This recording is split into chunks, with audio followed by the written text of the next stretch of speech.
भारत देश में इस वक्त पश्चिम बंगाल को लेकर काफी ज्यादा अटकलें लगाई जा रही हैं। फिलहाल कल यानी 29 अप्रैल को चुनाव का जो दूसरा और अंतिम चरण था वो समाप्त हुआ है। उसको लेकर क्या कुछ हम बता सकते हैं दर्शकों को?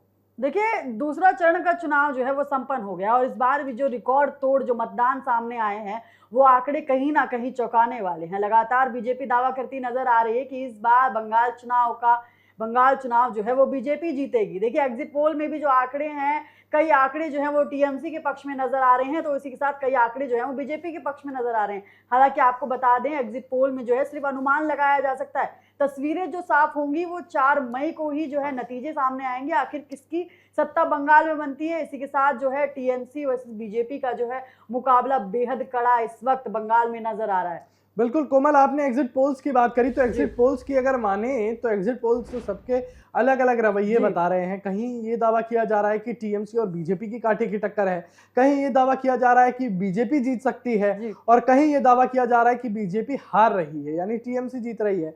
अब साफ तौर पर यहाँ पर टीएमसी के नेताओं का भी ये कहना है कि प्रधानमंत्री मोदी जी, आपने तो ये कहा था कि जितनी भी सीटें हैं उसमें पश्चिम बंगाल में उस सीटों से आप ही के उम्मीदवार हैं, आप ही के उम्मीदवार जीतेंगे। लेकिन यहाँ पर कोमल, उन्होंने ये भी कहा कि अगर 4 तारीख को निष्कर्ष आए और ममता बनर्जी और टीएमसी जीत गई तो प्रधानमंत्री पद से इस्तीफा दे दीजिए। यानी यूं सोचिए कोमल, टीएमसी को तो अपने ऊपर पूरा भरोसा है। हमें पहले जो चरण में हमने देखा कि टीएमसी किस कदर घबराई हुई थी, लेकिन अब के जो एग्जिट पोल्स निकल कर आ रहे हैं, अब के जो निष्कर्ष, एक तरीके से यूं कहूं अनुमानित निष्कर्ष निकल कर आ रहे हैं, वो साफ तौर पर ये दावा कर रहे हैं कि टीएमसी और बीजेपी को कांटे की टक्कर मिल रही है। देखिए, टीएमसी, हाँ जी, बताइए। जिस तरीके से एग्जिट पोल निकलकर सामने आ रहे हैं, कई एग्जिट पोल में जो है बीजेपी को बढ़त मिलती हुई दिखाई दे रही है, कुछ में टीएमसी को बढ़त दिखाई दे रही बिल्कुल है। लेकिन जो तस्वीरें साफ होंगी वो 4 मई को ही होंगी, क्योंकि एग्जिट पोल में तो सिर्फ जो है वो अनुमान लगाया जा सकता है। बिल्कुल, 4 मई को जो निष्कर्ष आएगा, उसके बाद जितनी यहाँ पर बयानबाजी हुई थी, जी जितने यहाँ पर जुमले बांधे गए थे कोमल, वो साफ तौर पर सच्चाई होगी या नहीं होगी वो पता लग जाएगा। क्योंकि आपको तो याद ही होगा दर्शकों की, अभिषेक बनर्जी ने गृह मंत्री अमित शाह को लेकर क्या बयान दिए, जहांगीर जो टीएमसी के कैंडिडेट है जहांगीर खान, उन्होंने क्या बयान दिए आईपीएस अजय पाल शर्मा को लेकर। यहाँ पर ममता बनर्जी ने गृह मंत्री के खिलाफ कानूनी कार्रवाई की बात की। यहाँ पर ममता बनर्जी ने इतने सारे जो है इल्जाम लगाए थे बीजेपी पर। अब 4 तारीख का निष्कर्ष तो ये तय करेगा ही कोमल, लेकिन फिलहाल यहाँ पर जनता का रुख पहले चरण में कुछ और नजर आ रहा था, दूसरे चरण में कुछ और नजर आ रहा था।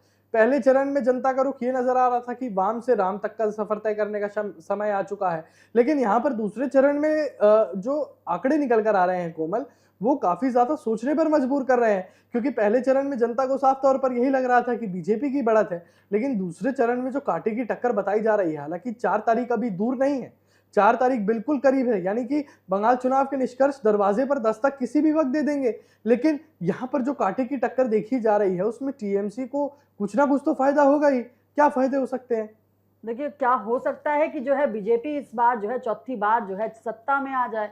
देखिए, बीजेपी भी लगातार ये दावे करती नजर आ रही है कि 4 तारीख को जो है बीजेपी ही सत्ता में आएगी, बंगाल में सत्ता की कुर्सी जो है वो बीजेपी ही संभालेगी। लगातार टीएमसी और बीजेपी दोनों ही पार्टियों को जो है अपने ऊपर इस वक्त भरोसा है, दोनों ही पार्टियां ये भरोसा जता रही हैं कि 4 तारीख को नतीजे जो आएंगे वो इस पार्टी के पक्ष में आएंगे या विपक्ष के पक्ष में आएंगे। लगातार जो जनता है वो भी यहाँ पर 2 टुक बटी हुई नजर आ रही है। पहले चरण में जो मतदान हुए थे वो साफ तौर पर बीजेपी के प्रति जो है मतदान दिखाए जा रहे थे, और इस बार जो दूसरे चरण के जो चुनाव हुए हैं उनमें जो है टीएमसी का पलड़ा जो है भारी नजर आ रहा बिल्कुल है। बिल्कुल, यहाँ पर साफ तौर पर अगर हम एग्जिट पोल्स की माने कोमल, तो जी कुछ प्रतिशत जनता जो है वो यहाँ पर ममता बनर्जी से काफी ज्यादा परेशान नजर आई, प्रताड़ित नजर आई।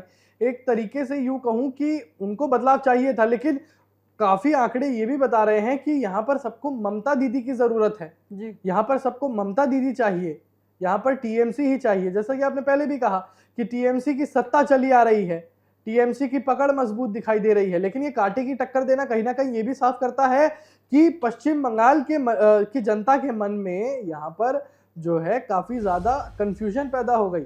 काफी ज्यादा यहाँ पर उनको सोचने पर मजबूर कर दिया गया कि भैया आप बीजेपी को जिताएं या ममता दीदी को वापस रखें।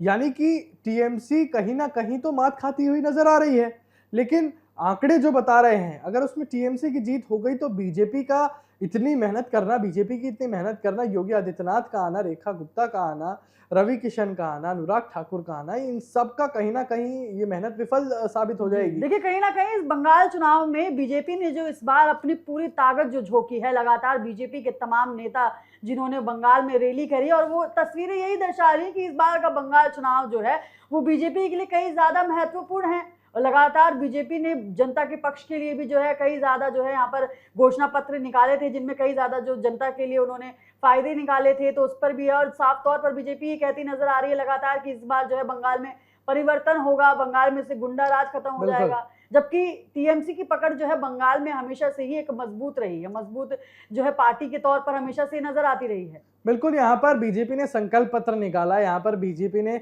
टीएमसी पर एकाएक करके आरोप लगाए, यहाँ पर बीजेपी ने भ्रष्टाचार से ऊपर टीएमसी और ममता बनर्जी को रखा।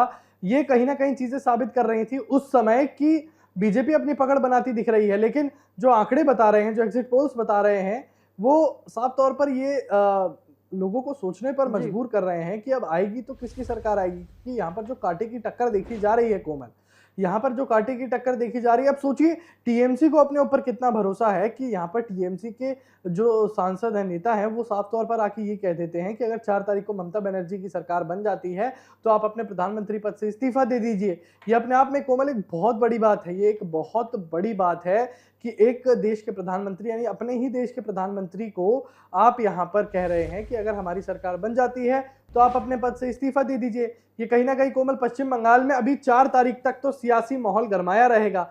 4 तारीख तक सियासी माहौल इसलिए भी गरमाया रहेगा क्योंकि यहाँ पर काफी चीजें ईवीएम को लेकर भी निकली। तो फिलहाल कोमल अभी पश्चिम बंगाल के जो निष्कर्ष है वो तो 4 तारीख को आएंगे और 4 तारीख को पता लगेगा। एग्जिट पोल्स पे तो सिर्फ बहसबाजी हो सकती है, यहाँ पर बयानबाजी हो सकती है, लेकिन 4 तारीख को असल चीज निकल कर आएगी कि क्या टीएमसी यानी ममता दीदी की पकड़ अभी भी उस कुर्सी पर है या ममता दीदी को वो कुर्सी खसकाकर बीजेपी को देनी पड़ेगी।